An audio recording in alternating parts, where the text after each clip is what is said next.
சக்திவேல் அடுத்த வார எபிசோடில் பார்த்தீங்க அப்படின்னா, இந்த மாரி வந்து வேல் பார்த்தீங்க அப்படின்னா, அவங்க அப்பாவோட வீட வந்து 2 கோடிக்கு ஏலம் எடுத்திருப்பாங்க. இது எல்லாமே தென்னரசோட பிளானா தான் இருக்கும்.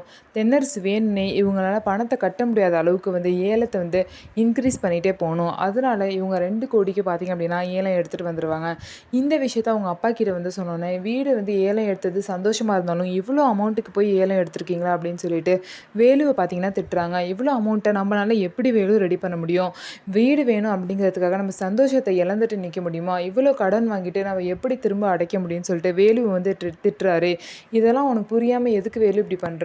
இப்போ என்ன வீடா முக்கியம் அப்படின்னு சொல்லிட்டு அவர் கேட்குறாரு. இல்லைப்பா, நீங்கள் கஷ்டப்பட்டு கட்டின வீடு, உங்களோட வீடை வந்து நான் அப்படியே போக விட மாட்டேன், திரும்ப உங்களை அந்த வீட்டுக்கு கூட்டிகிட்டு போவேன் அப்படின்னு சொல்லிட்டு வேலும் பார்த்தீங்க அப்படின்னா வாக்கு கொடுக்குறாரு.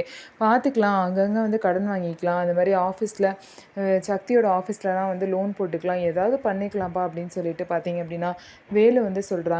சரி அப்படின்னு சொல்லிட்டு வேலு சொல்கிறத கேட்டு எல்லாருமே நம்பிக்கையாக இருக்காங்க. வேலு வந்து என்ன பண்ண போகிறாங்க, அந்த வீட்டை மீட்க போகிறாங்களா இல்லையா அப்படிங்கிறத பொறுத்து இருந்து பார்க்கலாம். நம்ம வீடியோ உங்களுக்கு பிடிச்சிருந்தா நம்ம வீடியோவை லைக் பண்ணிக்கோங்க. மறக்காமல் நம்மளோட சேனலை சப்ஸ்கிரைப் அண்ட் ஹைப் பண்ணிவிட்டு பாருங்கள்.